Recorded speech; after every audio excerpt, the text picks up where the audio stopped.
DSP ആയിരുന്ന രാജീവ് വർമ്മയെക്കുറിച്ച് കേൾക്കുമ്പോൾ തന്നെ പലർക്കും ഉള്ളിലൊരു ഭയം തോന്നാറുണ്ട്. കാരണം കുറ്റവാളികളെ പിടികൂടുന്നതിൽ അദ്ദേഹത്തിന്റെ ഒരു പ്രത്യേക കഴിവുണ്ടായിരുന്നു. കർശനമായ നിയമവും കടുപ്പമുള്ള സ്വഭാവവും കാരണം അദ്ദേഹത്തിന്റെ പേര് കേട്ടാൽ പോലും പലരും വിറയ്ക്കും. പോലീസ് സ്റ്റേഷനിൽ ജോലി ചെയ്യുന്ന ഉദ്യോഗസ്ഥർക്ക് പോലും രാജീവ് വർമ്മയോട് സംസാരിക്കുമ്പോൾ ഒരു ഭയമുണ്ടായിരുന്നു. എന്നാൽ ഇത്രയും കർക്കശക്കാരനായ ആ മനുഷ്യന്റെ ജീവിതത്തിൽ ഒരു ഭാഗം മാത്രമായിരുന്നു അത്. അതിനൊരു മറുവശമുണ്ടായിരുന്നു. അദ്ദേഹത്തിന്റെ ഭാര്യ മീന വളരെ ശാന്തയും സ്നേഹമുള്ളവളുമാണ്. വളരെ സാധാരണ കുടുംബത്തിൽ വളർന്ന മീനയ്ക്ക് ഭർത്താവിനോടുള്ള സ്നേഹവും കരുതലും മാത്രമായിരുന്നു ഏറ്റവും വലിയ സന്തോഷം.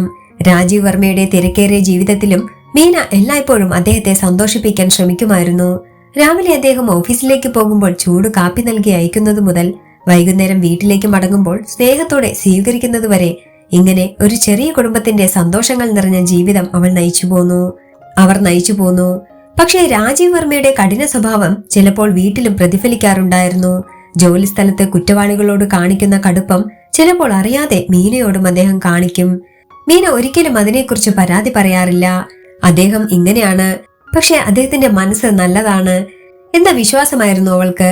ഒരു വൈകുന്നേരം രാജീവ് വർമ്മ വീട്ടിലേക്ക് മടങ്ങിയപ്പോൾ അദ്ദേഹത്തിന്റെ മുഖത്ത് വലിയ ക്ഷീണമുണ്ടായിരുന്നു. ആ ദിവസം മുഴുവൻ ഒരു വലിയ കേസ് അന്വേഷിച്ചുകൊണ്ട് അദ്ദേഹം ഓടിക്കൊണ്ടിരുന്നു. മീന അത് മനസ്സിലാക്കി ശാന്തയായി അദ്ദേഹത്തിന് ചായ കൊണ്ടുകൊടുത്തു.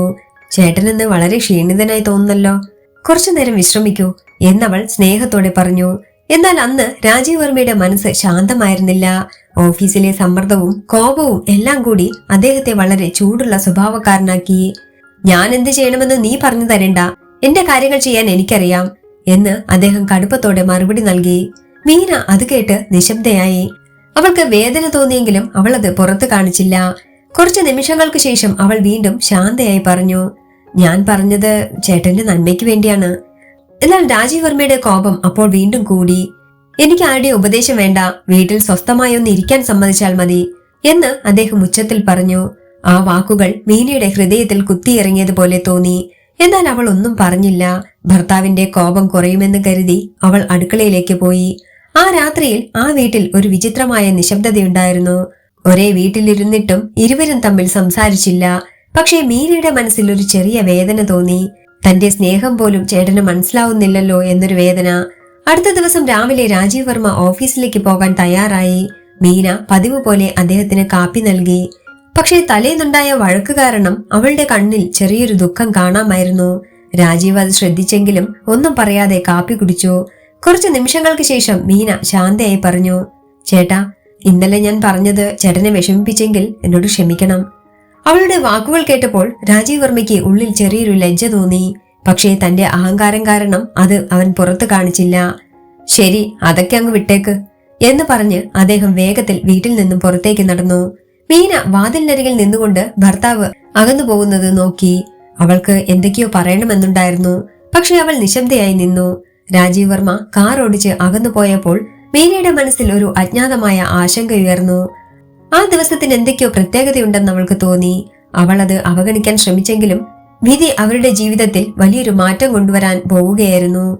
കാരണം ആ ദിവസമാണ് അവരുടെ ജീവിതം മുഴുവൻ മാറിമറിഞ്ഞത്. രാജീവ് വർമ്മയും മീനയും തമ്മിലുള്ള ബന്ധം ഒരു വലിയ പരീക്ഷണത്തിലൂടെ കടന്നുപോയി. ആ പരീക്ഷണം അവരുടെ ജീവിതത്തിൽ മറക്കാനാവാത്ത സംഭവങ്ങൾ സൃഷ്ടിച്ചു. ആ ദിവസം രാവിലെ രാജീവ് വർമ്മ വീട്ടിൽ നിന്ന് പുറപ്പെട്ടതിനു ശേഷം മീന കുറച്ചുനേരം വാതിലിനരികിൽ തന്നെ നിൽക്കുകയായിരുന്നു. ഭർത്താവിന്റെ കാറ് വഴിയിലൂടെ അകന്നു പോകുന്നത് അവൾ നോക്കി നിന്നപ്പോൾ മനസ്സിൽ ഒരു വ്യത്യസ്തമായ ഭാരം തോന്നി. രാജീവ് കോപത്തിൽ പറഞ്ഞ വാക്കുകൾ അവളെ വേദനിപ്പിച്ചിരുന്നുവെങ്കിലും അവൾ അതിനെ വലിയ കാര്യമാക്കിയില്ല. അദ്ദേഹം ജോലിയുടെ സമ്മർദ്ദം കൊണ്ടാണ് അങ്ങനെ സംസാരിച്ചത്. വൈകുന്നേരം വന്നാൽ എല്ലാം ശരിയാകും എന്നവൾ സ്വയം ആശ്വസിച്ചു. മീന പതിവ് പോലെ വീട്ടുപണികളിലേക്ക് തിരിഞ്ഞു. ചെറിയൊരു വീടായിരുന്നു അത്. പക്ഷെ അതിൽ നിറഞ്ഞിരുന്നത് അവളുടെ സ്നേഹമായിരുന്നു. വീടിന്റെ മുറികൾ വൃത്തിയാക്കുമ്പോഴും അവളുടെ മനസ്സ് രാജീവിനൊപ്പമായിരുന്നു. ഇന്ന് വൈകുന്നേരം അദ്ദേഹം വന്നാൽ ഇഷ്ടമുള്ള ഭക്ഷണം തയ്യാറാക്കി കൊടുക്കണം, അദ്ദേഹത്തിന്റെ കോപം മാറ്റിയെടുക്കണം എന്നായിരുന്നു അവളുടെ ചിന്ത. അതിനാൽ അവൾ മാർക്കറ്റിലേക്ക് പോയി കുറച്ച് സാധനങ്ങൾ വാങ്ങാൻ തീരുമാനിച്ചു. വീടിന്റെ വാതിൽ പൂട്ടി പുറത്തേക്കിറങ്ങുമ്പോൾ അവൾക്ക് വീണ്ടും ഒരു അജ്ഞാതമായ ആശങ്ക തോന്നി. പക്ഷേ അതെന്താണെന്ന് അവൾക്ക് മനസ്സിലായില്ല. വഴിയിലൂടെ നടക്കുമ്പോൾ രാജീവ് വർമ്മയുമായി കഴിഞ്ഞ ദിവസങ്ങൾ അവൾക്ക് ഓർമ്മയിൽ വന്നു. വിവാഹം കഴിഞ്ഞ ആദ്യകാലം മുതൽ രാജീവ് എത്ര സ്നേഹത്തോടെയാണ് പെരുമാറിയിരുന്നത് എന്നതും അവളുടെ മനസ്സിൽ തെളിഞ്ഞു. അന്നൊന്നും രാജീവ് അത്ര കടുപ്പക്കാരനല്ലായിരുന്നു. എന്നാൽ പോലീസ് ജോലിയിലെ സമ്മർദ്ദവും ഉത്തരവാദിത്വവും ക്രമേണ അദ്ദേഹത്തിന്റെ സ്വഭാവം മാറ്റിയിരിക്കുന്നു. എന്നിരുന്നാലും മീനയുടെ ഹൃദയത്തിൽ രാജീവ് ഇന്നും അതേ പഴയ സ്നേഹമുള്ള മനുഷ്യനായിരുന്നു. അവൾക്ക് രാജീവ് ഒരു ഭർത്താവ് മാത്രമല്ല, അവളുടെ ലോകം തന്നെ അവനായിരുന്നു. മാർക്കറ്റിൽ സാധനങ്ങൾ വാങ്ങുമ്പോഴും അവൾ ഭർത്താവിനെ കുറിച്ചുള്ള ചിന്തകളിൽ മുഴുകിയിരുന്നു. ഇന്ന് രാത്രി അദ്ദേഹം ചിരിച്ചുകൊണ്ട് സംസാരിച്ചാൽ മതിയായിരുന്നു, അത്രയും മതി എനിക്ക് എന്നവൾ മനസ്സിൽ പറഞ്ഞു. അതേസമയം മറ്റൊരിടത്ത് രാജീവ് വർമ്മയുടെ ദിവസം വളരെ തിരക്കേറിയതായിരുന്നു. ഓഫീസിലെത്തിയ ഉടനെ തന്നെ ഒരു വലിയ കേസിന്റെ അന്വേഷണം ആരംഭിക്കേണ്ടി വന്നു. ജില്ലയിലെ ഒരു വലിയ കള്ളക്കടത്ത് സംഘത്തെ പിടികൂടാനുള്ള പദ്ധതി ആ ദിവസം നടപ്പിലാക്കുകയായിരുന്നു. പോലീസ് സ്റ്റേഷനിൽ എല്ലായിടത്തും തിരക്ക്. ഓഫീസർമാർ എല്ലാവരും രാജീവ് വർമ്മയുടെ നിർദ്ദേശങ്ങൾ കാത്തുനിന്നു. രാജീവ് വളരെ ശ്രദ്ധയോടെ ആ ഓപ്പറേഷൻ നയിച്ചു. അദ്ദേഹത്തിന്റെ കണ്ണുകളിൽ ഒരുതരം കർശനമായ ഏകാഗ്രതയുണ്ടായിരുന്നു. കുറ്റവാളികളെ പിടികൂടുന്നതിൽ അദ്ദേഹത്തിന് ഒരിക്കലും പിഴച്ചില്ല. മണിക്കൂറുകൾ നീണ്ട പരിശ്രമത്തിനു ശേഷം ആ സംഘത്തെ പിടികൂടാൻ പോലീസിന് കഴിഞ്ഞു. സ്റ്റേഷനിലെ എല്ലാവരും രാജീവ് വർമ്മയെ പ്രശംസിച്ചു. പക്ഷെ ആ പ്രശംസകൾ അദ്ദേഹത്തിന്റെ മനസ്സിനെ സന്തോഷിപ്പിച്ചില്ല. പെട്ടെന്ന് മീനയുടെ മുഖം അദ്ദേഹത്തിന്റെ മനസ്സിൽ തെളിഞ്ഞു. രാവിലെ അവൾ പറഞ്ഞ വാക്കുകൾ അവന് ഓർമ്മ വന്നു. ഇന്നലെ ഞാൻ പറഞ്ഞത് ചേട്ടനെ വേദനിപ്പിച്ചെങ്കിൽ എന്നോട് ക്ഷമിക്കണം എന്ന അവളുടെ ശബ്ദം അവന്റെ മനസ്സിൽ മുഴങ്ങി. രാജീവ് വർമ്മയുടെ ഹൃദയത്തിൽ ചെറിയൊരു കുറ്റബോധമുണർന്നു. അവളോട് അങ്ങനെ പറയേണ്ടിയിരുന്നില്ല, അവൾ എപ്പോഴും എന്റെ നന്മയാണ് ആഗ്രഹിക്കുന്നത് എന്ന് അവൻ ചിന്തിച്ചു. അതുകൊണ്ട് തന്നെ വൈകുന്നേരം വീട്ടിലേക്ക് പോകുമ്പോൾ മീനയെ സന്തോഷിപ്പിക്കണമെന്ന് അദ്ദേഹം തീരുമാനിച്ചു. അവൾക്ക് ഇഷ്ടമുള്ള മിഠായി വാങ്ങിക്കൊണ്ടു പോകാമെന്ന് പോലും അദ്ദേഹം മനസ്സിൽ കരുതി. ഒരുപാട് ദിവസങ്ങൾക്ക് ശേഷം രാജീവ് വർമ്മയുടെ മനസ്സിൽ ഒരു ചെറിയ മൃദുത്വം തെളിഞ്ഞു. പക്ഷെ ആ ചെറിയ സന്തോഷത്തിന്റെ പിന്നിൽ വിധി ഒരു വലിയ ദുരന്തം ഒളിപ്പിച്ചു വെച്ചിരിക്കുകയായിരുന്നു. വൈകുന്നേരമാവും തോറും ആകാശം മങ്ങിത്തുടങ്ങി. മീന മാർക്കറ്റിൽ നിന്ന് സാധനങ്ങൾ വാങ്ങി വീട്ടിലേക്ക് മടങ്ങാൻ തയ്യാറായി. കയ്യിൽ ചെറിയൊരു സഞ്ചി ഉണ്ടായിരുന്നു. അതിൽ രാജീവ് ഇഷ്ടപ്പെടുന്ന പല സാധനങ്ങളും അവൾ വാങ്ങിയിരുന്നു. അവൾക്ക് മനസ്സിൽ ഒരു സന്തോഷം തോന്നി. ഇന്ന് രാജീവേട്ടൻ എന്തായാലും സന്തോഷിക്കും എന്നവൾ വിചാരിച്ചു. റോഡിലൂടെ നടന്ന് വീട്ടിലേക്ക് മടങ്ങുമ്പോൾ ആകാശത്തിൽ മേഘങ്ങൾ കൂട്ടിയിടിച്ച് മിന്നൽ പിണരുകളായി. കുറച്ചു നേരത്തിനകം മഴ പെയ്യാൻ പോകുന്നത് പോലെ തോന്നി. മീന വേഗത്തിൽ നടക്കാൻ തുടങ്ങി. പക്ഷേ റോഡ് കടക്കാൻ ശ്രമിച്ചപ്പോൾ അവൾക്ക് ഒരു നിമിഷം ശ്രദ്ധ തെറ്റി. അതേസമയം വളരെ വേഗത്തിൽ വന്ന ഒരു ലോറി അവളുടെ അടുത്തേക്ക് പാഞ്ഞെത്തി. ചുറ്റുമുള്ള ആളുകൾ പെട്ടെന്ന് നിലവിളിച്ചു. എല്ലാം സംഭവിച്ചത് ഒരു നിമിഷത്തിനുള്ളിലായിരുന്നു. വലിയ ശബ്ദത്തോടെ ലോറി ബ്രേക്ക് പിടിച്ചു. പക്ഷേ അപ്പോഴേക്കും വൈകിയിരുന്നു. റോഡിന്റെ നടുവിൽ മീന നിലത്ത് വീണ് കിടന്നു. അവളുടെ കയ്യിലെ സഞ്ചി അകലെ തെറിച്ച് ചിതറിപ്പോയി. ആളുകൾ ഓടിയെത്തി അവളെ ഉയർത്താൻ ശ്രമിച്ചു. അവളുടെ കണ്ണുകൾ പതുക്കെ അടയുകയായിരുന്നു. ആ അവസാന നിമിഷത്തിൽ പോലും അവളുടെ മനസ്സിൽ തെളിഞ്ഞത് രാജീവ് വർമ്മയുടെ മുഖമായിരുന്നു. അതേസമയം ഓഫീസിൽ ജോലി തീർത്ത് വീട്ടിലേക്ക് പോകാൻ തയ്യാറായിരുന്ന രാജീവ് വർമ്മയ്ക്ക് ഈ സംഭവത്തെക്കുറിച്ച് ഒന്നും അറിയില്ലായിരുന്നു. പക്ഷേ കുറച്ചു മിനിറ്റുകൾക്കകം അദ്ദേഹത്തിന്റെ ജീവിതം മുഴുവൻ തകർത്തു കളയുന്ന ഒരു വാർത്ത അദ്ദേഹത്തെ തേടിയെത്തി. ആ വാർത്ത രാജീവ് വർമ്മയുടെ ജീവിതം മുഴുവൻ വേദനയിൽ മുക്കിക്കളയുമെന്ന് അയാൾ അറിഞ്ഞിരുന്നില്ല. വൈകുന്നേരം പോലീസ് സ്റ്റേഷനിലെ തിരക്കുകൾ അവസാനിച്ചപ്പോൾ രാജീവ് വർമ്മ തന്റെ മേശക്കരികിലിരുന്ന് കുറച്ച് ഫയലുകൾ പരിശോധിച്ചുകൊണ്ടിരുന്നു. ആ ദിവസം മുഴുവൻ നടത്തിയ ഓപ്പറേഷന്റെ ക്ഷീണം അദ്ദേഹത്തിന്റെ മുഖത്ത് തെളിഞ്ഞിരുന്നുവെങ്കിലും മനസ്സിലൊരു ചെറിയ സന്തോഷമുണ്ടായിരുന്നു. ഏറെ ദിവസങ്ങൾക്ക് ശേഷം മീനയോട് സൗമ്യമായി സംസാരിക്കണമെന്ന് അദ്ദേഹം തീരുമാനിച്ച ദിവസം. സ്റ്റേഷനിൽ നിന്നിറങ്ങുന്നതിന് മുൻപ് ഫോൺ എടുത്ത് മീനയെ വിളിക്കണോ എന്ന് ഒരു നിമിഷം അദ്ദേഹം ചിന്തിച്ചു. പക്ഷേ ഉടനെ തന്നെ വീട്ടിൽ ചെന്ന് നേരിട്ട് സംസാരിക്കാമെന്ന് കരുതി ഫോൺ മേശപ്പുറത്തു വച്ചു. അപ്പോഴാണ് സ്റ്റേഷനിലെ ഒരു കോൺസ്റ്റബിൾ പെട്ടെന്ന് അകത്തേക്ക് ഓടിയെത്തിയത്. അദ്ദേഹത്തിന്റെ മുഖത്ത് ആശങ്ക വ്യക്തമായിരുന്നു. സർ ഒരു അപകടം നടന്നിട്ടുണ്ട്, ആശുപത്രിയിൽ നിന്ന് ഫോൺ വന്നിരുന്നു എന്ന് അദ്ദേഹം പറഞ്ഞു. രാജീവ് വർമ്മ അല്പം അസഹിഷ്ണുതയോടെ ചോദിച്ചു, അപകടമോ? കോൺസ്റ്റബിൾ ഒരു നിമിഷം മടിച്ചു നിന്നു. എന്നിട്ട് പറഞ്ഞു, സർ, റോഡിൽ നടന്ന അപകടത്തിൽ പരിക്കേറ്റ ഒരു സ്ത്രീയെ ആശുപത്രിയിൽ എത്തിച്ചിട്ടുണ്ട്. അവരുടെ ബാഗിൽ കിട്ടിയ ID കാർഡിൽ നിന്ന് അവർ സാറിന്റെ ഭാര്യ മീന രാജീവ് ആണെന്ന് മനസ്സിലായി. ആ വാക്കുകൾ കേട്ട നിമിഷം രാജീവ് വർമ്മയുടെ കയ്യിലുണ്ടായിരുന്ന പേന നിലത്തേക്ക് വീണു. ചില നിമിഷങ്ങൾ അദ്ദേഹത്തിന് ഒന്നും കാണാനോ കേൾക്കാനോ ആയില്ല. ചുറ്റുമുള്ള ശബ്ദങ്ങളെല്ലാം മങ്ങിപ്പോയതുപോലെ. നീ എന്താ പറയുന്നത് എന്നായിരുന്നു അദ്ദേഹത്തിന്റെ ആദ്യ പ്രതികരണം. എന്നാൽ കോൺസ്റ്റബിൾ പറഞ്ഞത് സത്യമായിരുന്നു. ഒരു നിമിഷം പോലും വൈകാതെ രാജീവ് വർമ്മ കസേരയിൽ നിന്ന് എഴുന്നേറ്റ് പുറത്തേക്കോടി. പോലീസ് ജീപ്പിൽ കയറി ആശുപത്രിയിലേക്ക് പാഞ്ഞു. ആ യാത്രയുടെ ഓരോ നിമിഷവും അദ്ദേഹത്തിന് ഒരു ശതാബ്ദം പോലെ തോന്നി. മനസ്സിൽ വീണ്ടും വീണ്ടും ഒരേ ചിന്ത മാത്രം, മീനയ്ക്കൊന്നും സംഭവിക്കരുത്, അവൾക്കൊന്നും സംഭവിക്കരുത്. എന്നാൽ അദ്ദേഹത്തിന്റെ ഉള്ളിലെ ഭയം ഓരോ നിമിഷവും കൂടുതൽ ശക്തമായി. ആശുപത്രിയുടെ മുന്നിൽ ജീപ്പ് നിർത്തിയത് മാത്രം രാജീവ് വർമ്മ വേഗത്തിൽ അകത്തേക്ക് ഓടി. ആശുപത്രിയുടെ ഇടനാഴികളിലൂടെ കടന്നു പോകുമ്പോൾ അദ്ദേഹത്തിന്റെ ഹൃദയം അതിവേഗം ഇടിച്ചുകൊണ്ടിരുന്നു. റിസപ്ഷൻ കൗണ്ടറിൽ നിൽക്കുന്ന നഴ്സിനോട് അദ്ദേഹം ഉച്ചത്തിൽ ചോദിച്ചു, മീന രാജീവ് എവിടെയാണ്? നഴ്സ് ഒരു നിമിഷം അദ്ദേഹത്തെ നോക്കി നിശബ്ദമായി തലകുനിച്ചു. ICUവിൽ എന്ന് പറഞ്ഞു. രാജീവ് വർമ്മയുടെ കാലുകൾ തളർന്നു പോയതുപോലെ തോന്നി. എങ്കിലും അദ്ദേഹം ICUവിലേക്ക് നടന്നു. അവിടെ ഡോക്ടർ പുറത്തു നിൽക്കുന്നുണ്ടായിരുന്നു. രാജീവ് വർമ്മയുടെ മുഖം കണ്ടപ്പോൾ ഡോക്ടർക്ക് പറയാനുള്ള വാക്കുകൾ കണ്ടെത്താൻ പോലും കഴിഞ്ഞില്ല. ഡോക്ടർ, എന്റെ ഭാര്യ, അവൾക്ക് എങ്ങനെയുണ്ട്? രാജീവ് വർമ്മ വിറയ്ക്കുന്ന ശബ്ദത്തിൽ ചോദിച്ചു. ഡോക്ടർ കുറച്ചു സമയം മിണ്ടാതെ നിന്നു. പിന്നെ വളരെ മൃദുവായി പറഞ്ഞു, ഞങ്ങൾ നന്നായി ശ്രമിച്ചിരുന്നു മിസ്റ്റർ രാജീവ്, പക്ഷേ അപകടം വളരെ ഗുരുതരമായിരുന്നു. ആ വാക്കുകൾ കേട്ട നിമിഷം രാജീവ് വർമ്മയുടെ ലോകം തന്നെ തകർന്നു പോയതുപോലെ തോന്നി. അദ്ദേഹത്തിന്റെ കണ്ണുകൾ വിശ്വസിക്കാൻ തയ്യാറായില്ല. ഇല്ല, അത് സത്യമായിരിക്കില്ല എന്ന് അദ്ദേഹം പറഞ്ഞു. പക്ഷെ സത്യം അതായിരുന്നു. ICUവിന്റെ വാതിൽ തുറന്ന് അദ്ദേഹം അകത്തേക്ക് കടന്നു. അവിടെ കിടക്കുന്ന മീനയെ കണ്ടപ്പോൾ രാജീവ് വർമ്മയുടെ ഹൃദയം പിളർന്നുപോയി. രാവിലെ തന്നെ സന്തോഷത്തോടെ യാത്രയാക്കിയ ഭാര്യ ഇപ്പോൾ നിശ്ചലയായി കിടക്കുന്നു. അവളുടെ കൈ പിടിച്ചപ്പോൾ അതിലൊരു തണുപ്പ് മാത്രം ബാക്കി. രാജീവ് വർമ്മയുടെ കണ്ണുകളിൽ നിന്ന് കണ്ണീരൊഴുകി. ജീവിതത്തിൽ ഒരിക്കലും ആരുടെയും മുന്നിൽ കരഞ്ഞിട്ടില്ലാത്ത ആ കർക്കശനായ പോലീസ് ഓഫീസർ അന്നൊരു കുഞ്ഞിനെ പോലെ പൊട്ടിക്കരഞ്ഞു. മീന, മീന, ഞാൻ നിന്നോട് അങ്ങനെയൊന്നും സംസാരിക്കാൻ പാടില്ലായിരുന്നു. അദ്ദേഹത്തിന്റെ മനസ്സിൽ വീണ്ടും വീണ്ടും ഉയർന്ന വാക്കുകൾ. ആ വാക്കുകൾ അവളോട് മാപ്പ് പറയുകയായിരുന്നു. പക്ഷെ ആ വാക്കുകൾ കേൾക്കാൻ മീനയില്ല.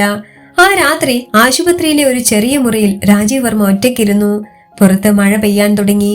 ഓരോ മഴത്തുള്ളിയും അദ്ദേഹത്തിന്റെ മനസ്സിലെ വേദനയെ കൂടുതൽ ശക്തമാക്കുന്നത് പോലെ. രാവിലെ മീന പറഞ്ഞ അവസാനം വാക്കുകൾ അദ്ദേഹത്തിന്റെ മനസ്സിൽ വീണ്ടും വീണ്ടും മുഴങ്ങി. ചേട്ടനെ ഞാൻ വേദനിപ്പിച്ചെങ്കിൽ എന്നോട് ക്ഷമിക്കണം എന്ന ആ ശബ്ദം ഇപ്പോഴും അദ്ദേഹത്തെ അസഹ്യമായ കുറ്റബോധത്തിലാഴ്ത്തി. ക്ഷമിക്കേണ്ടത് നീയായിരുന്നു മീന എന്ന് അദ്ദേഹം മനസ്സിൽ പറഞ്ഞു. മീനയുടെ ജീവിതത്തിലെ അവസാന നിമിഷങ്ങളിൽ പോലും അവൾ തന്നെ കുറിച്ചായിരിക്കും ചിന്തിച്ചിരുന്നത് എന്ന് അദ്ദേഹം ഓർത്തു. ആ ചിന്ത അദ്ദേഹത്തിന്റെ ഹൃദയത്തെ കൂടുതൽ വേദനിപ്പിച്ചു. കുറച്ചു സമയം കഴിഞ്ഞ് ആശുപത്രിയിലെ ഒരു ജീവനക്കാരൻ അദ്ദേഹത്തോട് ചില നടപടികൾക്കായി ഒപ്പിടാൻ ആവശ്യപ്പെട്ടു. വിറയ്ക്കുന്ന കൈകളോടെ രാജീവ് വർമ്മ ആ രേഖകളിൽ ഒപ്പിട്ടു. പിന്നീട് മീനയുടെ ശരീരം പുറത്തേക്ക് കൊണ്ടുവന്നപ്പോൾ ആശുപത്രിയുടെ ഇടനാഴിയിൽ നിൽക്കുന്ന എല്ലാവരും നിശബ്ദമായി തലകുനിച്ചു. രാജീവ് വർമ്മ അവളുടെ സമീപത്ത് നിശ്ചലമായി നിന്നു. ജീവിതത്തിൽ ഇത്രയും വലിയ തോൽവി അദ്ദേഹം ഒരിക്കലും അനുഭവിച്ചിട്ടില്ല. കുറ്റവാളികളെ പിടികൂടിയതിൽ അദ്ദേഹം എത്ര വിജയങ്ങൾ നേടിയാലും ഇന്ന് അദ്ദേഹം തന്റെ സ്വന്തം ജീവിതത്തിൽ ഏറ്റവും വലിയ പരാജയം അനുഭവിക്കുകയായിരുന്നു. മീനയില്ലാത്ത ലോകം അദ്ദേഹത്തിന് ഇപ്പോൾ അസഹ്യമായി തോന്നി. പക്ഷേ അതോടെ ഈ കഥ അവസാനിച്ചില്ല. കാരണം മീനയുടെ ഓർമ്മകൾ അദ്ദേഹത്തിന്റെ ജീവിതം മുഴുവൻ പിന്തുടരാൻ പോവുകയായിരുന്നു. ആ ഓർമ്മകൾ ഒരു ദിവസം അദ്ദേഹത്തെ ഒരു അത്ഭുതകരമായ അനുഭവത്തിലേക്ക് നയിച്ചു. ആ അനുഭവം അദ്ദേഹത്തിന്റെ ജീവിതം വീണ്ടും മാറ്റിമറിക്കാൻ ഉതകുന്നതായിരുന്നു. മീനയുടെ സംസ്കാര ചടങ്ങുകൾ കഴിഞ്ഞ് കുറച്ചു ദിവസങ്ങൾ കടന്നുപോയി. എന്നാൽ രാജീവ് വർമ്മയുടെ ജീവിതത്തിൽ സമയം മുന്നോട്ട് പോകുന്നില്ലെന്നതുപോലെ തോന്നി. വീട്ടിലേക്ക് മടങ്ങുമ്പോൾ ഒരിക്കൽ ചിരിയും സ്നേഹവും നിറഞ്ഞിരുന്ന ആ ചെറിയ വീട് ഇപ്പോൾ ഭയാനകമായ നിശബ്ദതയിൽ മുങ്ങിയിരുന്നു. വാതിൽ തുറന്ന് അകത്ത് കയറുമ്പോൾ അവൾ ഒരുക്കിയിരുന്ന ഓരോ ചെറിയ കാര്യവും അദ്ദേഹത്തിന്റെ കണ്ണുകളിൽ പതിക്കും. അടുക്കളയിൽ ഇപ്പോഴും മീന ഉപയോഗിച്ചിരുന്ന പാത്രങ്ങൾ ക്രമമായി വച്ചിരിക്കുന്നു. മേശപ്പുറത്ത് അവൾ വെച്ചിരുന്ന ഓരോ ചെറിയ പൂച്ചെടിയും ഇപ്പോഴും ഉണങ്ങാതെ നിലകൊള്ളുന്നു. അവയെല്ലാം കാണുമ്പോൾ രാജീവ് വർമ്മയുടെ ഹൃദയം വീണ്ടും വീണ്ടും വേദനിച്ചു. രാത്രി ഉറങ്ങാൻ കിടക്കുമ്പോൾ കിടക്കയുടെ മറുവശം ശൂന്യമായി കിടക്കുന്നത് അദ്ദേഹത്തിന് സഹിക്കാനായില്ല. ചില രാത്രികളിൽ അദ്ദേഹം പെട്ടെന്ന് ഉണരുകയും മീന എന്ന് വിളിക്കുകയും ചെയ്തു. പക്ഷേ മറുവിളി കേൾക്കാൻ അവളില്ലല്ലോ. ഓഫീസിലെ ജോലി പോലും അദ്ദേഹത്തിന് പഴയ പോലെ ശ്രദ്ധിക്കാൻ കഴിഞ്ഞില്ല. സഹപ്രവർത്തകർ അദ്ദേഹത്തിന്റെ മുഖത്ത് കാണുന്ന വേദന മനസ്സിലാക്കി ഒന്നും ചോദിക്കാതെ നിശബ്ദമായി ജോലി ചെയ്തു. ദിവസങ്ങൾ കടന്നുപോയെങ്കിലും മീനയുടെ ഓർമ്മകൾ അദ്ദേഹത്തെ വിട്ടുമാറിയില്ല. ഒരിക്കൽ അവൾ ചിരിച്ചുകൊണ്ട് പറഞ്ഞ ചെറിയ കാര്യങ്ങൾ പോലും ഇപ്പോൾ അദ്ദേഹത്തിന്റെ മനസ്സിൽ വലിയ ശബ്ദമായി മുഴങ്ങിക്കൊണ്ടിരുന്നു. ജീവിച്ചിരിക്കുമ്പോൾ അവളെ സന്തോഷിപ്പിക്കാൻ എനിക്കായില്ല എന്ന ചിന്ത അദ്ദേഹത്തെ നിരന്തരം അലട്ടിയിരുന്നു. ആ വീടിന്റെ ഓരോ മതിലും ഇപ്പോൾ മീനയുടെ ഓർമ്മകൾ പറഞ്ഞുകൊണ്ടിരിക്കുന്നത് പോലെ തോന്നി. അതിനാൽ ഒരു ദിവസം രാജീവ് വർമ്മ തീരുമാനിച്ചു, കുറച്ച് ദിവസത്തേക്ക് ഈ പട്ടണം വിട്ട് പുറത്തേക്ക് പോകണം. ആ ഓർമ്മകളിൽ നിന്ന് അല്പം അകന്നു നിൽക്കാനെങ്കിലും ശ്രമിക്കണം. അങ്ങനെ ഒരു ഔദ്യോഗിക മീറ്റിംഗിനായി മറ്റൊരു നഗരത്തിലേക്ക് പോകേണ്ട സാഹചര്യം വന്നപ്പോൾ രാജീവ് വർമ്മ അത് സ്വീകരിച്ചു. യാത്ര ട്രെയിനിലായിരുന്നു. രാത്രി സമയമായതിനാൽ സ്റ്റേഷനിൽ വലിയ തിരക്കില്ലായിരുന്നു. ട്രെയിൻ പതുക്കെ പ്ലാറ്റ്ഫോമിലേക്ക് എത്തി നിൽക്കുമ്പോൾ അദ്ദേഹം തന്റെ ബാഗ് എടുത്ത് അകത്തേക്ക് കയറി. സീറ്റിലിരുന്നപ്പോൾ പുറത്തുള്ള വിളക്കുകളുടെ പ്രകാശം ജനാലയിലൂടെ അകത്തേക്ക് വീണു. ട്രെയിൻ യാത്ര ആരംഭിച്ചതോടെ പ്ലാറ്റ്ഫോം പിന്നിലേക്ക് നീങ്ങി തുടങ്ങി. കുറച്ചു നിമിഷങ്ങൾക്കകം ട്രെയിൻ നഗരത്തിന്റെ തിരക്കിൽ നിന്ന് അകന്ന് ഇരുണ്ട വഴികളിലൂടെ മുന്നോട്ട് നീങ്ങി. കോച്ചിനുള്ളിൽ ചിലർ ശാന്തമായി ഉറങ്ങാൻ ശ്രമിക്കുമ്പോൾ ചിലർ മൊബൈൽ നോക്കി സമയം ചെലവഴിക്കുന്നു. രാജീവ് വർമ്മ ജനാലയ്ക്കരികിൽ ഇരുന്ന് പുറത്തേക്ക് നോക്കി. ഇരുണ്ട രാത്രിയിൽ വേഗത്തിൽ പിന്നിലേക്ക് പോകുന്ന മരങ്ങളും വീടുകളും അദ്ദേഹത്തിന്റെ മനസ്സിലെ ചിന്തകളെ കൂടുതൽ കലക്കി. മീനയോടൊപ്പം നടത്തിയ ട്രെയിൻ യാത്ര അദ്ദേഹത്തിന് ഓർമ്മ വന്നു. അന്ന് അവൾ ജനാലയിലൂടെ പുറത്തേക്ക് നോക്കി കുട്ടികളെ പോലെ സന്തോഷത്തോടെ സംസാരിക്കുമായിരുന്നു. ആ ഓർമ്മകൾ അദ്ദേഹത്തെ വീണ്ടും വേദനിപ്പിച്ചു. കുറച്ചു നേരം കഴിഞ്ഞപ്പോൾ കോച്ചിനുള്ളിൽ ഒരു സ്ത്രീയുടെ ശബ്ദം കേട്ടു. കടല കടല ചൂട് കടല എന്ന് വിളിച്ചുകൊണ്ടാണ് അവൾ നടന്നു വരുന്നത്. ട്രെയിനുകളിൽ സാധാരണ കേൾക്കുന്ന ശബ്ദം തന്നെയായിരുന്നു അത്. പക്ഷെ ആ ശബ്ദം കേട്ട നിമിഷം രാജീവ് വർമ്മയുടെ ഹൃദയം പെട്ടെന്ന് നിലച്ചുപോയതുപോലെ തോന്നി. ആ ശബ്ദത്തിൽ എന്തോ ഒരു പരിചിതത്വമുണ്ടായിരുന്നു. രാജീവ് വർമ്മ തലയുയർത്തി ആ ശബ്ദത്തിന്റെ ദിശയിലേക്ക് നോക്കി. കടല് വിൽക്കുന്ന ആ സ്ത്രീ പതുക്കെ യാത്രക്കാരുടെ ഇടയിൽ നടക്കുകയായിരുന്നു. അവളുടെ ശബ്ദം വീണ്ടും കേട്ടപ്പോൾ രാജീവ് വർമ്മയുടെ ശരീരത്തിലൂടെ ഒരു വിറയൽ പാഞ്ഞു. ആ ശബ്ദം അത് വളരെ വ്യക്തമായി മീനയുടെ ശബ്ദം പോലെ തോന്നി. ചില നിമിഷങ്ങൾ അദ്ദേഹം അവളെ ശ്രദ്ധിച്ചു നോക്കി. അവളുടെ മുഖം മുഴുവനായി വ്യക്തമായിരുന്നില്ല. ട്രെയിനിലെ മങ്ങിയിരുന്ന വെളിച്ചം മാത്രമേ അവളെ പ്രകാശിപ്പിച്ചിരുന്നുള്ളൂ. പക്ഷെ അവളുടെ മുഖഭാവത്തിൽ പോലും മീനയെ ഓർമ്മിപ്പിക്കുന്ന എന്തൊക്കെയോ ഉണ്ടായിരുന്നു. രാജീവ് വർമ്മയുടെ ഹൃദയം അതിവേഗം പിടിച്ചു. ഇതെങ്ങനെയാണ് സാധ്യമാകുന്നത് എന്ന ചിന്ത അദ്ദേഹത്തിന്റെ മനസ്സിൽ ഉയർന്നു. അദ്ദേഹം പതുക്കെ എഴുന്നേറ്റ് നിൽക്കാൻ ശ്രമിച്ചു. ആ സ്ത്രീ അടുത്ത സീറ്റിലേക്ക് കടല വിൽക്കാൻ നീങ്ങുകയായിരുന്നു. അവൾ രാജീവ് വർമ്മയുടെ സീറ്റിനടുത്തെത്തിയപ്പോൾ അദ്ദേഹം അവളുടെ മുഖം കൂടുതൽ വ്യക്തമായി കാണാൻ ശ്രമിച്ചു. ഒരു നിമിഷം അവളുടെ കണ്ണുകൾ അദ്ദേഹത്തിന്റെ കണ്ണുകളുമായി കൂട്ടിയിടിച്ചു. ആ നിമിഷം രാജീവ് വർമ്മയ്ക്ക് ശ്വാസം പോലും എടുക്കാൻ കഴിഞ്ഞില്ല. കാരണം ആ കണ്ണുകളിൽ അദ്ദേഹം കണ്ടത് ഒരു സാധാരണ സ്ത്രീയുടെ മുഖമല്ല, തന്റെ മരിച്ച ഭാര്യ മീനയുടെ ഓർമ്മകൾ പോലെ തോന്നുന്ന ഒരു അത്ഭുതകരമായ സാദൃശ്യമായിരുന്നു. ട്രെയിൻ മുന്നോട്ട് നീങ്ങിക്കൊണ്ടിരിക്കുമ്പോൾ രാജീവ് വർമ്മയുടെ മനസ്സിൽ ഒരേ ഒരു ചോദ്യം മാത്രം മുഴങ്ങുകയായിരുന്നു. ഇവൾ ആരായിരിക്കും? അത് അദ്ദേഹത്തിന്റെ ജീവിതത്തിൽ വീണ്ടും ഒരു അതിശയകരമായ സംഭവത്തിന്റെ തുടക്കമായിരുന്നു. ട്രെയിൻ രാത്രിയുടെ നിശബ്ദതയിൽ മുന്നോട്ട് പാഞ്ഞുകൊണ്ടിരുന്നു. കോച്ചിനുള്ളിലെ മങ്ങിയ ലൈറ്റുകൾ യാത്രക്കാരുടെ മുഖങ്ങളിൽ തളർന്ന പ്രകാശം വിതറി നിൽക്കുകയായിരുന്നു. രാജീവ് വർമ്മയുടെ കണ്ണുകൾ അതേസമയം ആ കടല വിൽക്കുന്ന സ്ത്രീയിലായിരുന്നു. അവൾ ഓരോ സീറ്റിനരികിലും നിർത്തി യാത്രക്കാരോട് മൃദുവായി ചോദിക്കുകയാണ്, കടല വേണോ, ചൂട് കടല എന്ന ശബ്ദം വീണ്ടും വീണ്ടും കേൾക്കുമ്പോൾ രാജീവ് വർമ്മയുടെ ഹൃദയം ശക്തമായി മിടിച്ചു. ആ ശബ്ദത്തിൽ മീനയുടെ ഓർമ്മകൾ അത്രയും വ്യക്തമായി കേൾക്കുന്നത് പോലെ തോന്നി. കുറച്ചു നിമിഷങ്ങൾക്കകം ആ സ്ത്രീ രാജീവ് വർമ്മ ഇരുന്ന സീറ്റിനരികിലെത്തി. അവൾ ഒരു ചെറിയ പാത്രത്തിൽ കടല നീട്ടി. സർ, കടല വേണോ? രാജീവ് വർമ്മയ്ക്ക് സംസാരിക്കാൻ പോലും കഴിഞ്ഞില്ല. അദ്ദേഹം അവളുടെ മുഖം ശ്രദ്ധിച്ചു. അവളുടെ മുഖം മീനയോട് പൂർണ്ണമായും യോജിക്കുന്നതുപോലെ. അതിലൊരു അത്ഭുതകരമായ സാദൃശ്യമുണ്ടായിരുന്നു. പ്രത്യേകിച്ച് അവളുടെ കണ്ണുകളിലെ മൃദുത്വം. അത് മീനയെ ഓർമ്മിപ്പിച്ചു. രാജീവ് വർമ്മ വിറയ്ക്കുന്ന ശബ്ദത്തിൽ ചോദിച്ചു, നീ ആരാണ്? നിന്റെ പേരെന്താണ്? ആ സ്ത്രീ ഒരു നിമിഷം അമ്പരന്നു. യാത്രക്കാർ സാധാരണ കടല വാങ്ങിക്കാറുണ്ട്. പക്ഷേ ഇങ്ങനെ പേര് ചോദിക്കുന്നത് അവൾക്ക് പുതുമയായിരുന്നു. എങ്കിലും അവൾ ശാന്തമായി മറുപടി പറഞ്ഞു, എന്റെ പേര് സാവിത്രി. ആ പേര് കേട്ടപ്പോൾ രാജീവ് വർമ്മയുടെ മനസ്സിൽ വീണ്ടും ഒരു വിചിത്രമായ വികാരമുയർന്നു. ഇത് മീനയല്ല. പക്ഷെ ആ ശബ്ദവും ആ മുഖവും അദ്ദേഹത്തിന്റെ ഹൃദയം അശാന്തമാക്കി. അദ്ദേഹം വീണ്ടും ചോദിച്ചു, നീ എവിടെയാണ് താമസിക്കുന്നത്? സാവിത്രി ഒന്ന് ആശ്ചര്യത്തോടെ അദ്ദേഹത്തെ നോക്കി. ഞാൻ സ്റ്റേഷനുകൾക്കിടയിൽ കടൽ വിൽക്കുന്നവളാണ് സർ. സ്ഥിരമായ ഒരു വീടൊന്നുമില്ല. അവളുടെ മറുപടി വളരെ സാധാരണമായിരുന്നെങ്കിലും അത് രാജീവ് വർമ്മയുടെ മനസ്സിൽ നിരവധി ചോദ്യങ്ങൾ ഉയർത്തി. ഇവൾ ശരിക്കും ആരാണ്? എന്തുകൊണ്ടാണ് ഇവൾ മീനയെ ഇത്രയധികം ഓർമ്മിപ്പിക്കുന്നത് എന്ന ചിന്ത അദ്ദേഹത്തെ അലട്ടാൻ തുടങ്ങി. ട്രെയിൻ മുന്നോട്ട് നീങ്ങിക്കൊണ്ടിരിക്കുമ്പോൾ രാജീവ് വർമ്മ സാവിത്രിയോട് കൂടുതൽ സംസാരിക്കാൻ ശ്രമിച്ചു. ആദ്യം അവൾക്ക് അല്പം ഭയം തോന്നിയെങ്കിലും പിന്നീട് രാജീവ് വർമ്മയുടെ ശാന്തമായ ശബ്ദം കേട്ട് അവൾ പതുക്കെ തുറന്ന് സംസാരിക്കാൻ തുടങ്ങി. അവളുടെ ജീവിതകഥ അത് വളരെ കഷ്ടപ്പാടുകളാൽ നിറഞ്ഞതായിരുന്നു. ഒരിക്കൽ അവൾക്കും ഒരു സാധാരണ കുടുംബജീവിതം ഉണ്ടായിരുന്നു. അവളുടെ ഭർത്താവ് ഒരു ചെറിയ ജോലി ചെയ്തിരുന്ന ആളായിരുന്നു. എന്നാൽ ജീവിതത്തിലെ പ്രശ്നങ്ങളും ദാരിദ്ര്യവും അവരുടെ ബന്ധം തകർത്തു. ഭർത്താവിന്റെ കോപവും അനാസ്ഥയും കാരണം അവൾ വീട്ടിൽ നിന്ന് പുറത്തിറങ്ങേണ്ടി വന്നു. പിന്നീട് അവൾ ഒറ്റയ്ക്ക് ജീവിക്കാൻ തുടങ്ങി. ജീവിതം മുന്നോട്ട് കൊണ്ടുപോകാൻ ട്രെയിനുകളിൽ കടല വിൽക്കുകയായിരുന്നു അവളുടെ മുന്നിൽ തെളിഞ്ഞ മാർഗം. ആ കഥ പറയുമ്പോൾ അവളുടെ കണ്ണുകളിൽ ചെറിയ ദുഃഖം തെളിഞ്ഞിരുന്നു. ജീവിതം ചിലപ്പോ നമ്മൾ ആഗ്രഹിക്കാത്ത വഴികളിലേക്ക് തള്ളിക്കളയും സർ എന്നവൾ ശാന്തമായി പറഞ്ഞു. ആ വാക്കുകൾ കേട്ടപ്പോൾ രാജീവ് വർമ്മയുടെ ഹൃദയം കുത്തേറ്റതുപോലെ തോന്നി. കാരണം ആ വാക്കുകൾ അദ്ദേഹത്തിന് തന്റെ സ്വന്തം ജീവിതത്തെ ഓർമ്മിപ്പിച്ചു. മീനയോട് താൻ കാണിച്ച അനാസ്ഥയും കോപവും അദ്ദേഹത്തിന്റെ മനസ്സിൽ വീണ്ടും തെളിഞ്ഞു. ഞാൻ അവളോട് അങ്ങനെ പെരുമാറിയില്ലായിരുന്നെങ്കിൽ ഇന്നവൾ ജീവിച്ചിരിക്കുമായിരുന്നു എന്ന ചിന്ത അദ്ദേഹത്തെ വീണ്ടും കുറ്റബോധത്തിലാഴ്ത്തി. സാവിത്രിയുടെ കഥ കേട്ടപ്പോൾ രാജീവ് വർമ്മയ്ക്ക് ഒരു വിചിത്രമായ അനുഭവം തോന്നി. ജീവിതം തന്നെ തന്റെ മുന്നിൽ ഒരു കണ്ണാടി വെച്ചതുപോലെ. കുറച്ചു സമയത്തിനകം ട്രെയിൻ അടുത്ത സ്റ്റേഷനിലേക്ക് എത്തി. യാത്രക്കാർ ചിലർ ഇറങ്ങുകയും ചിലർ കയറുകയും ചെയ്തു. സാവിത്രി വീണ്ടും കടൽ വിൽക്കാൻ അടുത്ത കോച്ചിലേക്ക് പോകാൻ തയ്യാറായി. പോകുന്നതിന് മുമ്പ് അവൾ രാജീവ് വർമ്മയെ ഒന്ന് നോക്കി പുഞ്ചിരിച്ചു.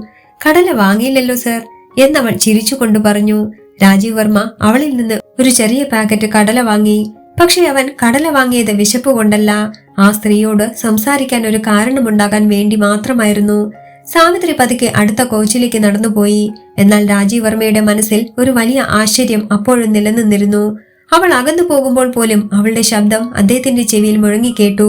ട്രെയിൻ വീണ്ടും യാത്ര തുടർന്നപ്പോൾ രാജീവ് വർമ്മ ജനാലയിലൂടെ പുറത്തേക്ക് നോക്കി. ഇരുണ്ട രാത്രിയിൽ ഓടുന്ന പാതകൾ അദ്ദേഹത്തിന്റെ മനസ്സിലെ ചിന്തകളെ കൂടുതൽ ആഴത്തിലാക്കി.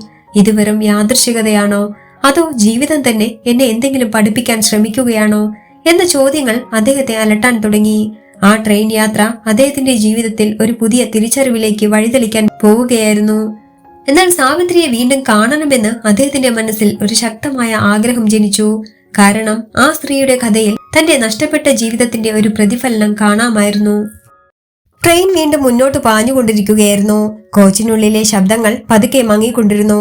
ചില യാത്രക്കാർ ഉറക്കത്തിലേക്ക് വഴുതി വീണു. ചിലർ ജനാലയ്ക്കരികിൽ ശാന്തമായി ഇരുന്ന് യാത്ര ആസ്വദിച്ചു. എന്നാൽ രാജീവ് വർമ്മയുടെ മനസ്സ് മാത്രമാണ് അത്ര ശാന്തമല്ലാത്തത്. സാവിത്രി അടുത്ത കോച്ചിലേക്ക് പോയതിനു ശേഷം അവളുടെ ശബ്ദം അദ്ദേഹത്തിന്റെ ചെവിയിൽ മുഴങ്ങി കേട്ടുകൊണ്ടിരുന്നു. അവളുടെ കണ്ണുകളിലെ ദുഃഖവും ജീവിതകഥയിലെ വേദനയും രാജീവ് വർമ്മയെ ആഴത്തിൽ സ്പർശിച്ചു. കുറച്ചുനേരം അദ്ദേഹം സീറ്റിലിരുന്ന് ആലോചിച്ചു. ഇത് യാദൃശ്ചികതയാണോ? പക്ഷേ എന്തുകൊണ്ട് അവളെ കണ്ടപ്പോൾ എനിക്ക് മീനയെ ഓർമ്മ വന്നു എന്ന ചിന്ത വീണ്ടും വീണ്ടും അദ്ദേഹത്തിന്റെ മനസ്സിലുയർന്നു. ഒടുവിൽ അദ്ദേഹം സീറ്റിൽ നിന്ന് എഴുന്നേറ്റ് പതുക്കെ അടുത്ത കോച്ചിലേക്ക് നടന്നു. ട്രെയിൻ കുലുങ്ങിക്കൊണ്ടിരിക്കുമ്പോൾ ഇടനാഴിയിലൂടെ നടക്കുന്നത് എളുപ്പമല്ലായിരുന്നു. പക്ഷേ രാജീവ് വർമ്മയുടെ മനസ്സിൽ ഒരേ ഒരു ആഗ്രഹം മാത്രമായിരുന്നു, സാവിത്രിയോട് വീണ്ടും സംസാരിക്കണം. കുറച്ചു സീറ്റുകൾ കടന്നുപോയപ്പോൾ അവൾ ഒരു കോണിലിരുന്ന് ചെറിയൊരു പാത്രത്തിൽ കടല നിറയ്ക്കുകയായിരുന്നു. രാജീവ് വർമ്മ അടുത്തെത്തിയപ്പോൾ അവൾ വീണ്ടും അമ്പരന്ന് നോക്കി. സർ, എന്തെങ്കിലും വേണോ എന്ന് അവൾ ചോദിച്ചു. രാജീവ് വർമ്മ ശാന്തനായി പറഞ്ഞു, ഞാൻ നിന്നോട് കുറച്ചു സമയം സംസാരിക്കാൻ വന്നതാണ്. സാവിത്രിക്ക് അതിൽ ആശ്ചര്യം തോന്നിയെങ്കിലും അവൾ തലയാട്ടി. ട്രെയിൻ ശബ്ദത്തിനിടയിൽ അവർ രണ്ടുപേരും പതുക്കെ സംസാരിക്കാൻ തുടങ്ങി. രാജീവ് വർമ്മ തന്റെ ജീവിതത്തെക്കുറിച്ച് ആദ്യമായി ഒരാളോട് തുറന്നു പറയാൻ തുടങ്ങി. ഭാര്യ മീനയെക്കുറിച്ചും അവളുടെ മരണത്തെക്കുറിച്ചും അദ്ദേഹം പറഞ്ഞപ്പോൾ സാവിത്രി നിശബ്ദമായി അത് കേട്ടു. അദ്ദേഹത്തിന്റെ ശബ്ദത്തിൽ മറച്ചുവെക്കാനാകാത്ത വേദനയുണ്ടായിരുന്നു. ഒരു കർശനമായ പോലീസ് ഓഫീസർ എന്ന നിലയിൽ എല്ലാവരും കാണുന്ന രാജീവ് വർമ്മ അന്നൊരു സാധാരണ മനുഷ്യനായി തന്റെ ദുഃഖം പങ്കുവെക്കുകയായിരുന്നു. സാവിത്രി അദ്ദേഹത്തിന്റെ കഥ മുഴുവൻ ശ്രദ്ധയോടെ കേട്ടു. കുറച്ചു നിമിഷങ്ങൾ അവൾ ഒന്നും പറഞ്ഞില്ല. പിന്നെ വളരെ മൃദുവായ ശബ്ദത്തിൽ പറഞ്ഞു, സർ, നമ്മൾ പലപ്പോഴും സ്നേഹിക്കുന്ന ആളുകളുടെ വില അവർ ഇല്ലാതായ ശേഷമാണ് മനസ്സിലാകുന്നത്. ആ വാക്കുകൾ രാജീവ് വർമ്മയുടെ ഹൃദയത്തിൽ നേരിട്ട് തട്ടിയതുപോലെ തോന്നി. സാവിത്രി തന്റെ ജീവിതത്തെക്കുറിച്ച് കൂടുതൽ പറഞ്ഞു. എന്റെ ഭർത്താവും ആദ്യം നല്ല മനുഷ്യനായിരുന്നു. പക്ഷേ ജീവിതത്തിലെ പ്രശ്നങ്ങൾ കൂടുമ്പോൾ അദ്ദേഹത്തിന്റെ സ്വഭാവവും മാറി. ഒടുവിൽ അദ്ദേഹം എന്നെ വിട്ടുപോയി. അപ്പോൾ ഞാൻ കുറെ കരഞ്ഞു. പക്ഷെ പിന്നീട് എനിക്ക് മനസ്സിലായി, ചില ബന്ധങ്ങൾ നമ്മൾ കരുതുന്നത് പോലെയൊന്നും ആവില്ല. അവളുടെ ശബ്ദത്തിൽ വേദനയുണ്ടായിരുന്നെങ്കിലും അതിനോടൊപ്പം ഒരു ശക്തിയും ഉണ്ടായിരുന്നു. പക്ഷേ സർ, ജീവിതം നമ്മളെ കാത്തു നിൽക്കില്ല. നമ്മൾ മുന്നോട്ട് പോകേണ്ടതുണ്ട്. അവളുടെ ആ വാക്കുകൾ രാജീവ് വർമ്മയുടെ മനസ്സിൽ ഒരു പുതിയ ചിന്ത ഉണർത്തി. ഇത്രയും നാളായി അദ്ദേഹം തന്റെ കുറ്റബോധത്തിലും ദുഃഖത്തിലും കുടുങ്ങി ജീവിക്കുകയായിരുന്നു. മീനയെ നഷ്ടപ്പെട്ട വേദന അദ്ദേഹത്തിന്റെ ജീവിതം മുഴുവൻ അടച്ചുപൂട്ടിയിരുന്നു. എന്നാൽ സാവിത്രിയുടെ വാക്കുകൾ കേട്ടപ്പോൾ അദ്ദേഹത്തിന് ഒരു സത്യം മനസ്സിലായി. മീന ഇനി ഒരിക്കലും തിരികെ വരില്ല. എന്നാൽ അവളുടെ ഓർമ്മകൾ കൊണ്ട് ജീവിതം മുഴുവൻ നിശ്ചലമായി നിൽക്കാൻ പാടില്ല. അവളുടെ സ്നേഹം അദ്ദേഹത്തെ മുന്നോട്ട് ജീവിക്കാൻ പ്രേരിപ്പിക്കേണ്ടതാണ്. ആ തിരിച്ചറിവ് അദ്ദേഹത്തിന്റെ മനസ്സിൽ പതുക്കെ ഒരു ശാന്തത തിരിച്ചു കൊണ്ടുവന്നു. ട്രെയിൻ അടുത്ത വലിയ സ്റ്റേഷനിലേക്ക് എത്താൻ പോവുകയായിരുന്നു. പുറത്തുള്ള പ്രഖ്യാപന ശബ്ദം കോച്ചിനുള്ളിൽ കേൾക്കപ്പെട്ടു. സാവിത്രി എഴുന്നേറ്റ് വീണ്ടും കടല വിൽക്കാൻ തയ്യാറായി. പോകുന്നതിനു മുമ്പ് അവൾ രാജീവ് വർമ്മയെ ഒന്ന് നോക്കി. സർ, നിങ്ങളുടെ ഭാര്യ നിങ്ങളെ സ്നേഹിച്ചിരുന്നുവെന്ന് നിങ്ങളുടെ വാക്കുകളിൽ നിന്ന് മനസ്സിലായി. അതിനാൽ അവളുടെ ഓർമ്മയിൽ നിങ്ങൾ നന്നായി ജീവിക്കണം. അതാവും അവൾക്ക് ഏറ്റവും വലിയ സന്തോഷം. ആ വാക്കുകൾ കേട്ടപ്പോൾ രാജീവ് വർമ്മയുടെ കണ്ണുകളിൽ വീണ്ടും കണ്ണുനീർ നിറഞ്ഞു. എന്നാൽ ഈ പ്രാവശ്യം അത് ഒരു ദുഃഖത്തിന്റെ കണ്ണീരല്ലായിരുന്നു. അതിലൊരു ചെറിയ ആശ്വാസമുണ്ടായിരുന്നു. ട്രെയിൻ സ്റ്റേഷനിലെത്തി നിൽക്കുമ്പോൾ യാത്രക്കാരുടെ തിരക്ക് വീണ്ടും കൂടി തുടങ്ങി. സാവിത്രി തന്റെ ചെറിയ പാത്രമെടുത്ത് ജനക്കൂട്ടത്തിലേക്ക് നടന്നു. രാജീവ് വർമ്മ അവൾ അകന്നു പോകുന്നത് നോക്കി നിന്നു. ആ ചെറിയ ട്രെയിൻ യാത്ര അദ്ദേഹത്തിന്റെ മനസ്സിൽ വലിയൊരു മാറ്റം സൃഷ്ടിച്ചിരുന്നു. ജീവിതം വീണ്ടും തുടങ്ങാമെന്ന ഒരു പ്രതീക്ഷ ആദ്യമായി അദ്ദേഹത്തിന്റെ മനസ്സിൽ തെളിഞ്ഞു. പക്ഷെ ആ യാത്രയുടെ അവസാനത്തിൽ അദ്ദേഹത്തെ കാത്തിരുന്നത് ഇനിയും ഒരു അപ്രതീക്ഷിതമായ അനുഭവമാണെന്ന് അദ്ദേഹത്തിന് അറിയില്ലായിരുന്നു. ആ അനുഭവം അദ്ദേഹത്തിന്റെ ജീവിതത്തിൽ ഒരു പുതിയ അർത്ഥം നൽകാൻ പോവുകയായിരുന്നു. ട്രെയിൻ വീണ്ടും യാത്ര തുടർന്നു. സ്റ്റേഷനിൽ നിന്നുള്ള തിരക്കും ശബ്ദങ്ങളും പിന്നിലായി പോകുമ്പോൾ കോച്ചിനുള്ളിൽ വീണ്ടും നിശബ്ദത വീണു. രാജീവ് വർമ്മ തന്റെ സീറ്റിലേക്ക് മടങ്ങി വന്നിരുന്നു. ജനാലയ്ക്കരികിലൂടെ പുറത്തേക്ക് നോക്കുമ്പോൾ ഇരുണ്ട രാത്രിയിൽ വേഗത്തിൽ പിന്നിലേക്ക് പോകുന്ന ലൈറ്റുകൾ അദ്ദേഹത്തിന്റെ കണ്ണുകളിൽ പ്രതിഫലിച്ചു. എന്നാൽ അദ്ദേഹത്തിന്റെ മനസ്സ് ആ ട്രെയിനിലല്ലായിരുന്നു. അത് മീനയുടെ ഓർമ്മകളിലും സാവിത്രിയുടെ വാക്കുകളിലും കുടുങ്ങിയിരുന്നു. ജീവിതം എത്ര വേഗത്തിൽ മാറിപ്പോകുമെന്ന് അദ്ദേഹം അപ്പോൾ ആഴത്തിൽ തിരിച്ചറിഞ്ഞു. ഒരു ദിവസം രാവിലെ വരെ തന്റെ ജീവിതത്തിന്റെ ഭാഗമായിരുന്ന മീന പെട്ടെന്ന് ഒരു ഓർമ്മയായി മാറി. എന്നാൽ സാവിത്രിയുടെ വാക്കുകൾ അദ്ദേഹത്തിന്റെ മനസ്സിൽ പുതിയൊരു ചിന്ത ഉണർത്തിയിരുന്നു. ജീവിതം ഒരിക്കലും നമ്മളെ കാത്തു നിൽക്കില്ല, നമ്മൾ മുന്നോട്ട് പോയേ മതിയാകൂ. കുറച്ചുനേരം അദ്ദേഹം കണ്ണുകൾ അടച്ചിരുന്നു. മീനയുടെ ചിരിയുള്ള മുഖം അദ്ദേഹത്തിന്റെ മനസ്സിൽ തെളിഞ്ഞു. ചേട്ടൻ എപ്പോഴും സന്തോഷത്തോടെ ഇരിക്കണം എന്നവൾ പറയുന്നത് പോലെ അദ്ദേഹത്തിന് തോന്നി. ആ ഓർമ്മ അദ്ദേഹത്തിന്റെ ഹൃദയത്തിൽ ഒരു ശാന്തത നിറച്ചു. ഏറെ നാളുകൾക്ക് ശേഷം രാജീവ് വർമ്മയുടെ മനസ്സിൽ കുറ്റബോധത്തിന്റെ ഇരുണ്ട നിഴൽ അല്പം കുറയാൻ തുടങ്ങി. ട്രെയിൻ യാത്ര അവസാനിക്കാൻ അടുത്തെത്തുമ്പോൾ അദ്ദേഹം വീണ്ടും ഒരിക്കൽ സാവിത്രിയെ കാണണമെന്ന് വിചാരിച്ചു. അവളോട് നന്ദി പറയണമെന്ന് അദ്ദേഹത്തിന് തോന്നി. കാരണം അവൾ പറഞ്ഞ ചില സാധാരണ വാക്കുകൾ അദ്ദേഹത്തിന്റെ ജീവിതത്തെ വീണ്ടും ചിന്തിപ്പിക്കാൻ പ്രേരിപ്പിച്ചിരുന്നു. അദ്ദേഹം വീണ്ടും കോച്ചുകളുടെ ഇടനാഴിയിലൂടെ നടന്നു. കുറച്ച് കോച്ചുകൾ കടന്നുപോയെങ്കിലും സാവിത്രിയെ കാണാനായില്ല. അവൾ മറ്റൊരു ഭാഗത്തേക്ക് പോയിരിക്കാമെന്ന് അദ്ദേഹം കരുതി. ട്രെയിൻ അടുത്ത സ്റ്റേഷനിലേക്ക് എത്താൻ പോകുന്നുവെന്ന് പ്രഖ്യാപനം കേട്ടപ്പോൾ രാജീവ് വർമ്മ വാതിലിനരികിലേക്ക് നടന്നു. അവിടെ നിന്ന് പ്ലാറ്റ്ഫോമിലേക്ക് നോക്കുമ്പോൾ അദ്ദേഹം ഒരു പരിചിതമായ രൂപം കണ്ടു. പ്ലാറ്റ്ഫോമിന്റെ മറുവശത്ത് ഒരു സ്ത്രീ ചെറിയ പാത്രവുമായി നടന്നു പോവുകയായിരുന്നു. അത് സാവിത്രിയാണെന്ന് അദ്ദേഹം ഉടൻ തിരിച്ചറിഞ്ഞു. ട്രെയിൻ പൂർണ്ണമായി നിൽക്കുന്നതിന് മുമ്പ് തന്നെ അദ്ദേഹം താഴേക്കിറങ്ങി. ആളുകളുടെ തിരക്കിനിടയിൽ അവളെ തേടി അദ്ദേഹം മുന്നോട്ട് നടന്നു. കുറച്ചു നിമിഷങ്ങൾക്കകം അവളെ കണ്ടെത്തി. സാവിത്രി എന്ന് അദ്ദേഹം വിളിച്ചപ്പോൾ അവൾ തിരിഞ്ഞു നോക്കി. രാജീവ് വർമ്മ അവളുടെ അടുത്തേക്കെത്തി. നിന്നോട് നന്ദി പറയാനാണ് ഞാൻ വന്നത് എന്ന് അദ്ദേഹം പറഞ്ഞു. സാവിത്രി അത് കേട്ട് അമ്പരന്നു. എനിക്കെന്തിനാണ് നന്ദി സർ എന്നവൾ ചോദിച്ചു. രാജീവ് വർമ്മ ഒരു ചെറിയ പുഞ്ചിരിയോടെ മറുപടി നൽകി. നീ പറഞ്ഞ വാക്കുകൾ എന്റെ മനസ്സ് മാറ്റി. ഇത്രയും നാളായി ഞാൻ എന്റെ ദുഃഖത്തിൽ കഴിയുകയായിരുന്നു. പക്ഷേ ഇന്ന് ഞാൻ മനസ്സിലാക്കി, മീനയെ ഞാൻ സ്നേഹിച്ചിരുന്നു എന്നതുപോലെ അവളും ഞാൻ സന്തോഷത്തോടെ ജീവിക്കുന്നത് കാണാൻ ആഗ്രഹിച്ചിരുന്നു. സാവിത്രി ശാന്തമായി അദ്ദേഹത്തിന്റെ വാക്കുകൾ കേട്ടു. കുറച്ചു നിമിഷങ്ങൾക്ക് ശേഷം അവൾ പറഞ്ഞു, സർ, ചിലപ്പോൾ ദൈവം നമ്മളെ ശരിയായ ആളുകളുമായി കുറച്ചു നിമിഷം ഒന്നിപ്പിക്കും. പക്ഷേ ആ നിമിഷം ജീവിതം മുഴുവൻ മാറ്റിമറിക്കും. ആ വാക്കുകൾ കേട്ട് രാജീവ് വർമ്മയുടെ മുഖത്ത് ഒരു ശാന്തമായ പുഞ്ചിരി തെളിഞ്ഞു. ട്രെയിൻ വീണ്ടും പുറപ്പെടാൻ സിഗ്നൽ മുഴങ്ങി. ആളുകൾ പെട്ടെന്ന് അവരുടെ കോച്ചുകളിലേക്ക് തിരിച്ചു കയറാൻ തുടങ്ങി. രാജീവ് വർമ്മയും പതുക്കെ തന്റെ കോച്ചിലേക്ക് നടന്നു. ട്രെയിനിൽ കയറുന്നതിന് മുൻപ് അദ്ദേഹം ഒരു നിമിഷം തിരിഞ്ഞ് സാവിത്രിയെ നോക്കി. അവൾ പ്ലാറ്റ്ഫോമിൽ നിൽക്കുകയായിരുന്നു. ട്രെയിൻ മുന്നോട്ട് നീങ്ങുമ്പോൾ അവൾ പതുക്കെ അകന്നു പോകാൻ തുടങ്ങി. കുറച്ചു നിമിഷങ്ങൾക്കകം അവൾ ജനക്കൂട്ടത്തിൽ മറഞ്ഞു. രാജീവ് വർമ്മ ജനാലയ്ക്കരികിലിരുന്ന് പുറത്തേക്ക് നോക്കി. അദ്ദേഹത്തിന്റെ മനസ്സിൽ അപ്പോൾ ഒരു പുതിയ ശാന്തതയുണ്ടായിരുന്നു. മീനയെ നഷ്ടപ്പെട്ട വേദന ഒരിക്കലും മുഴുവൻ മാറില്ലെന്ന് അദ്ദേഹം അറിഞ്ഞിരുന്നു. പക്ഷേ ആ വേദനയെ സഹിച്ച് മുന്നോട്ട് ജീവിക്കാനുള്ള ശക്തി അപ്പോൾ അദ്ദേഹത്തിന് ലഭിച്ചിരുന്നു.